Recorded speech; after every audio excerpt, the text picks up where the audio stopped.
Hey guys, my name is Eric, and we have a Rate My Build episode with Payne. So let's go ahead and roll the intro.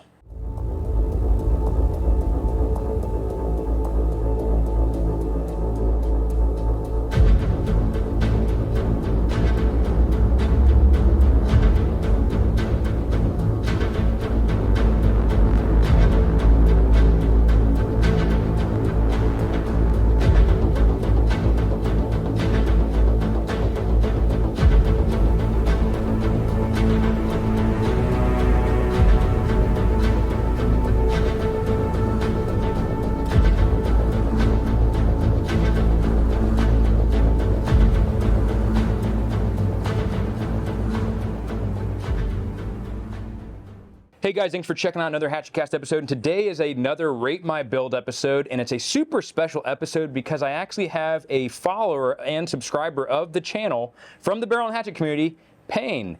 And so we're going to talk about his rifle build. We did some drills with it today and really got to work the gun over in a good way. But before we get started, make sure you hit the like and the subscribe button as usual. And a great way to help support the channel is to share this video with a friend or family member. And if you would like to be on a Rate My Build episode, send us an email, team@barrelhandhatchet.com. We'd love to shoot with you and hang out and have some fellowship. If you want to support the channel further, also come take a class with us. There's a buttload of classes that just dropped on the website, so go to barrelhandhatchet.com and come train with us. We always enjoy that. But, Payne, welcome, dude. Thanks for having me. Yeah, dude, we finally were able to sync up our schedules and stuff like that. Yep. But can you give the audience a brief introduction about what you do, if you want to, Yep. or just as much as or as little as you want? Yeah, so my name is Payne Durham. Just finished my rookie season with the Buccaneers. Been really big into the firearms community and industry for a few years now. So meeting up with these guys has been awesome, and just continuing to train and get better.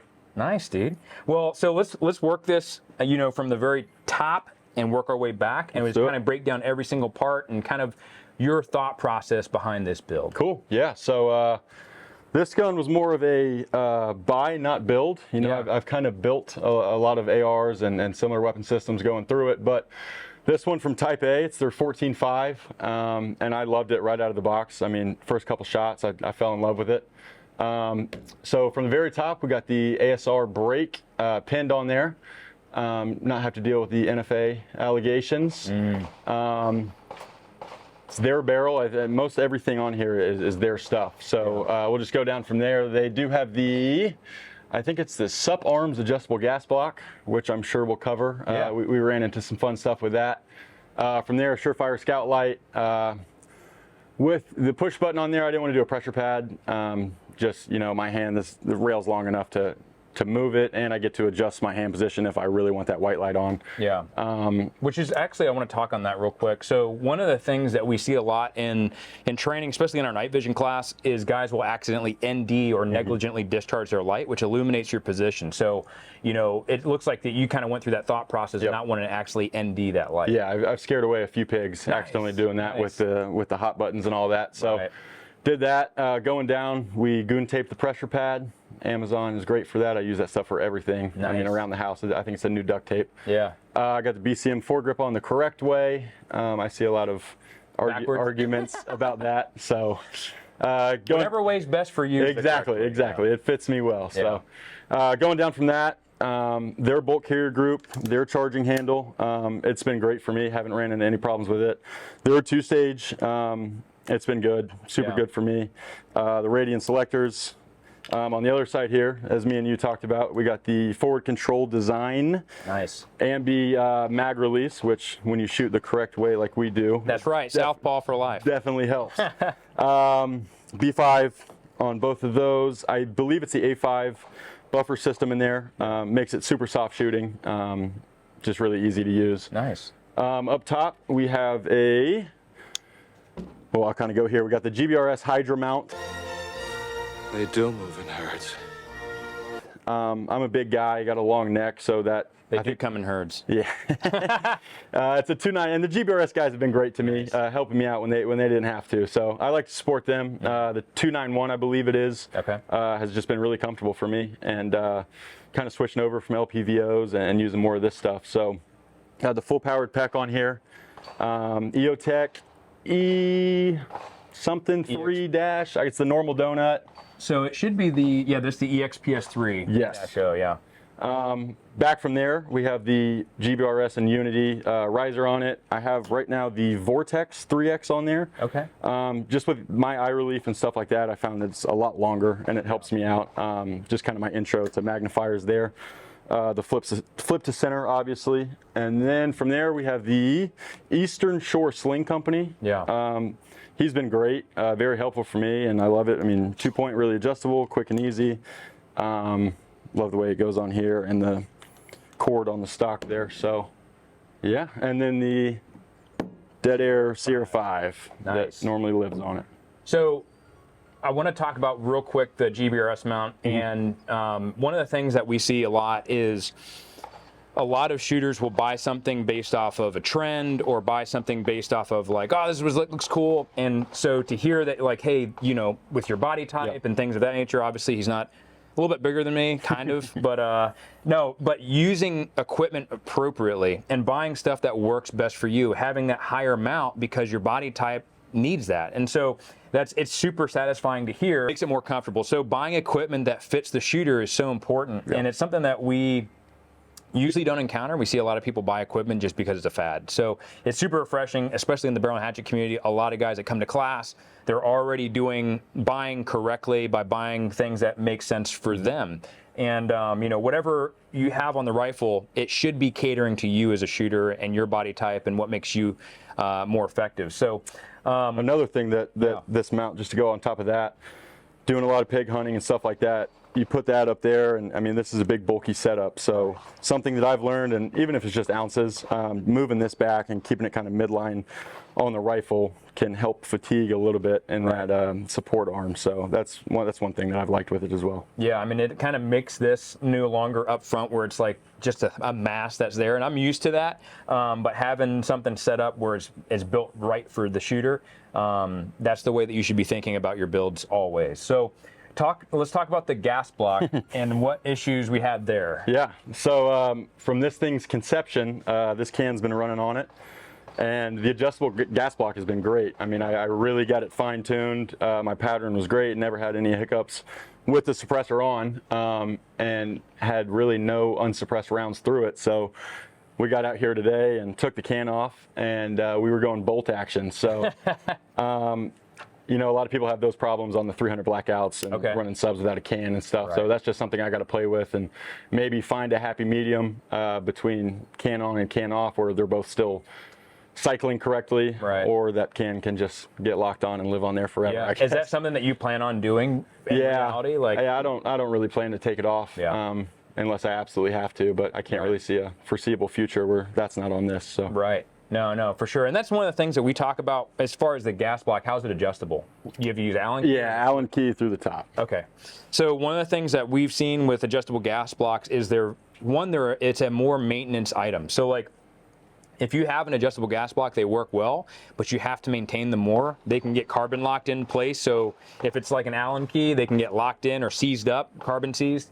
And so it's almost impossible to get that thing loose unless you're constantly maintaining it, even if it's a switch. And so when we see direct impingement guns, now gas or piston systems is different. They're made to be switchable.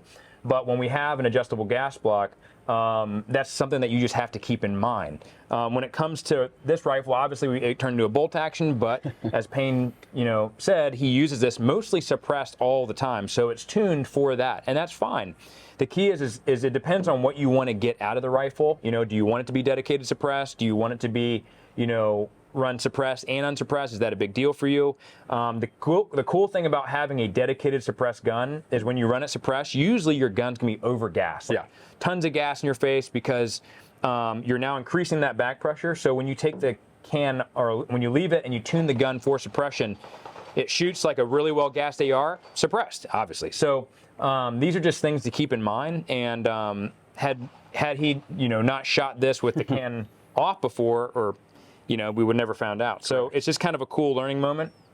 I had to learn that also myself because, I've been that guy where I'm like, man, I mean, it sounds like a great idea, but understanding the concepts and the reasons why behind things is super important. So as far as muzzle brake, did great. My opinions on the gun, very well gassed. And also, as far as the trigger, so a couple things I'm looking for is Gassing, how well regulated is the gun? As a southpaw shooter, as you know, you get gassed out real bad on an overly gassed system. So super soft. One of the other things that we were talking about was it's just very well balanced. Yeah. Everything's comfortable. Everything on the gun just makes sense. And so as far as this system, it's a very, I've never shot a Type A platform, and they obviously know how to build an AR. So it's really well gassed. Running with suppression is really nice. So yeah, man, I thought it was a pleasant gun to shoot. Yeah, definitely. As a fellow southpaw. Correct. Yeah. Not getting gassed out, staying flat, staying down. So what are some final thoughts that you would want to give to the viewer to like give them some words of advice if they're trying to build an AR or just in general, some words of advice? Yeah, kind of going off what you say all the time. I mean,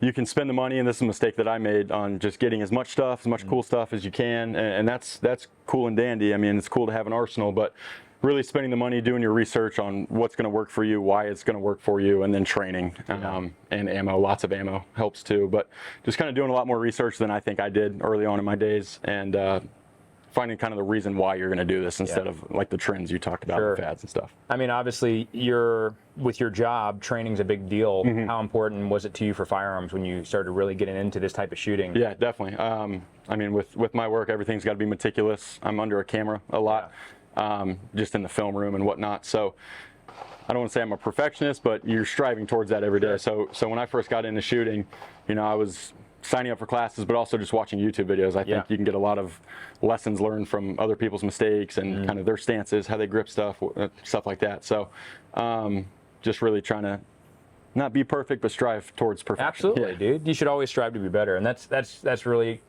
encouraging to hear. But yeah, guys. So what I want to leave you guys with is actually in John chapter 13.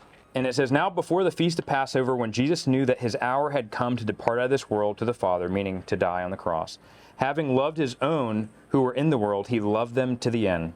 During the supper, when the devil had already put it in the heart of Judas Iscariot, Simon's son, to betray him, Jesus, knowing that the Father had given all these things in his hands, and that he had come from God and was going back to God, rose from supper.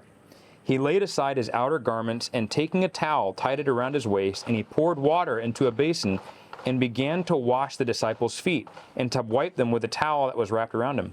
He came to Simon Peter, who said to him, Lord, do you wash my feet? And Jesus answered him, what I'm doing you do not understand now, but afterward you would understand. Peter said to him, you shall never wash my feet. Jesus answered him, if I do not wash you, you have no share with me. Simon Peter said to him, Lord, not my feet, but also my hands and my head. And Jesus said to him, the one who has bathed does not need to wash except for his feet, but is completely clean, and you are clean, but not every one of you. For he knew who was going to betray him, and that's why he said, not all of you are clean. When he washed their feet and put on his outer garments and resumed his place, he said to you, do you understand what I have done? You call me teacher and Lord, and you are right, for so I am. If I then, your Lord and teacher, have washed your feet, you also ought to wash one another's feet. For I have given you an example that you also should just do as I have done to you.